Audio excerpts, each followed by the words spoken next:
Today I'm going to share with you how I made my entire Thanksgiving dinner low-carb, keto-friendly. Even your non-keto guests will love this meal. So we're going to start off with my stuffing or dressing, whatever you like to call it. I'm using a 1-pound pack of Italian sausage. You could use sage sausage if you can find it. I chopped up 5 stalks of celery, 1 medium onion. You can cook this separate, but I'm going to go ahead and cook my sausage with it. This is totally optional, but I had some mushrooms I wanted to use. I did cut these into bite-sized pieces.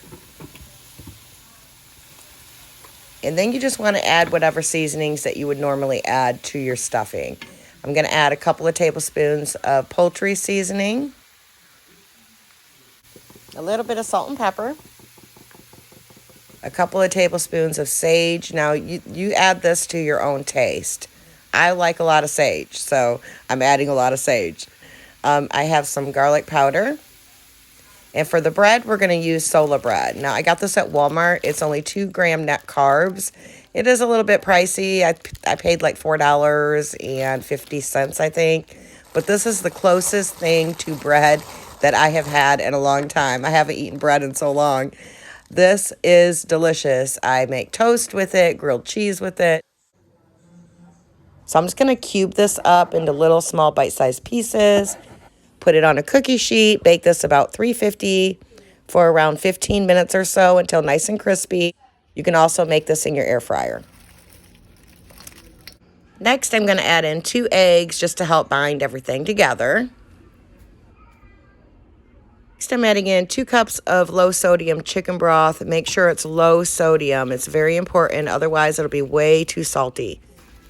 You can use turkey broth, vegetable broth, bone broth, whatever broth you have on hand.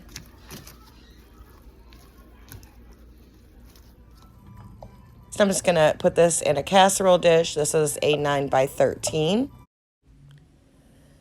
And you're going to want to cover this and bake this at about 375 for 20 to 30 minutes. If you want it crispy, just go ahead and broil it for a minute. Now, I know that turkey is keto, but I really wanted to share this recipe with you. It was the most juiciest turkey I've ever made in my life. First, I want to make sure that my turkey actually fits. I have an 8-quart Instant Pot and a 6-pound turkey. You just want to make sure that you cook this 6 minutes per pound. I'm just going to get this open, make sure I get out any gizzards or anything that's inside of the turkey. And I'm going to wash it off and pat it dry really well so that my seasonings adhere. And here's the seasonings that I'm using. I got 4 tablespoons of butter, some sage, thyme, rosemary, salt, and pepper. But you use whatever seasonings that you would normally use for your turkey. You just want to make sure that you get this seasoned on all sides and get under that skin.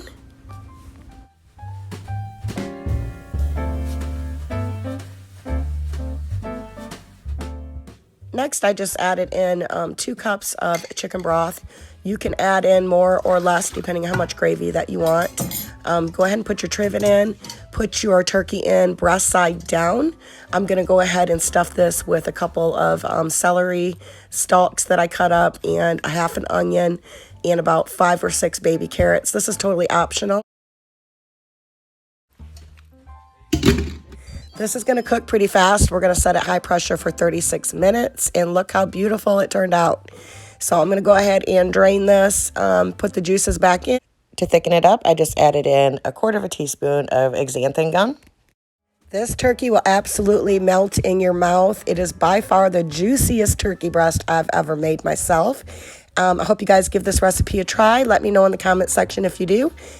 Another dish that your guests will love is bacon-wrapped asparagus. Whether they're keto or non-keto, it's delicious. So I have about 1 pound of asparagus and a package of thick-cut bacon. And I'm just going to go ahead and cut these ends off just like this. Now, I did go ahead and count these because I'm going to divide them into individual servings. So after rinsing, go ahead and dry them off and season it with some salt and pepper and a little bit of olive oil.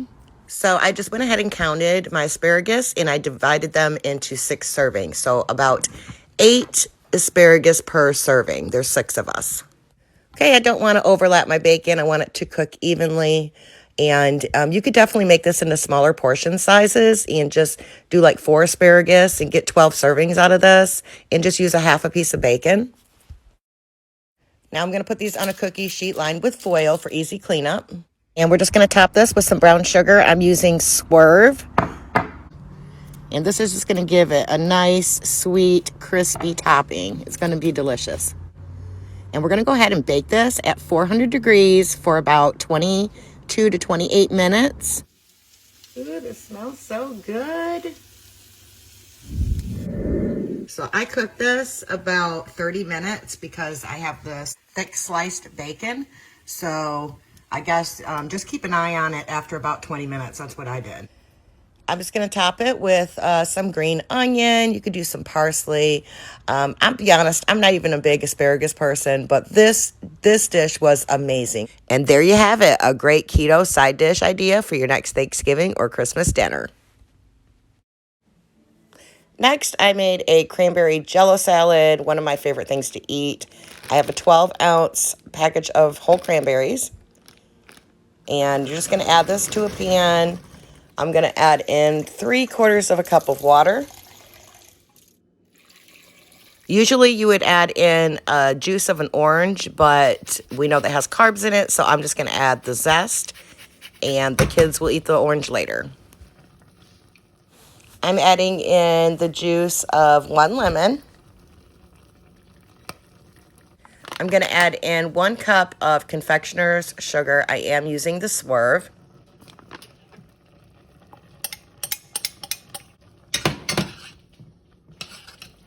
Now I'm cooking this until most of my cranberries have popped, but not all of them. Okay, normally I would use crushed pineapple, but I'm going to put a Granny Smith apple in here. Now I know this does have carbs in it, but I think by the time you split it up into servings, it's really not that bad. So this is completely optional. I did peel it and chop it into small pieces. Next I have 1 cup of boiling water, and I'm going to add in some sugar-free strawberry JELL-O. This has 0 carbs. You can add cherry, cranberry, any kind of red JELL-O will work.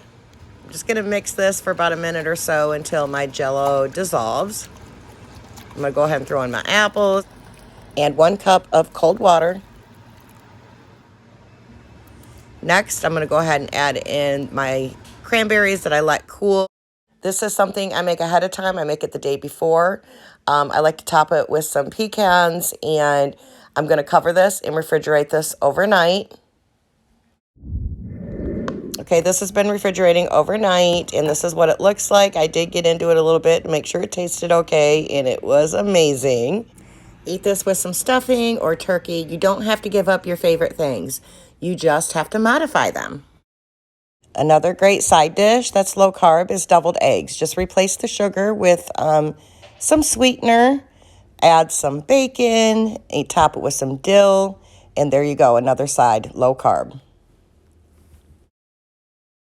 Another idea is a keto charcuterie board. Everybody will love it. Just pick out your favorite meats and cheeses and fruits and just leave out the crackers. Now, you know I couldn't leave out my pumpkin pie. Now, this is about 2 gram net carbs because I'm not using any crust. I have a 15-ounce can of pumpkin puree, a half a cup of heavy whipping cream, 1/3 cup of Splenda or Swerve brown sugar. This is optional, a teaspoon of maple extract and a teaspoon of vanilla. 4 eggs. Give it a mix, and I almost forgot to add in my spices. Don't forget this, it's pumpkin pie spice, 2 teaspoons of that. Now I did go ahead and grease a 9-inch pie pan just in case it sticks. And we're gonna bake this at 350 for about 40 to 50 minutes depending on your oven. You do want to make sure that you let this cool for 30 minutes before you refrigerate, and just top it with some Cool Whip, ice cream, whatever you like. I hope that this video encourages you to not give up your low-carb lifestyle just because it's the holidays. It's completely possible. You just have to modify a few things. If you enjoyed this video, please give me a big thumbs up. Thank you so much for watching, and I'll see you in the next one. Bye.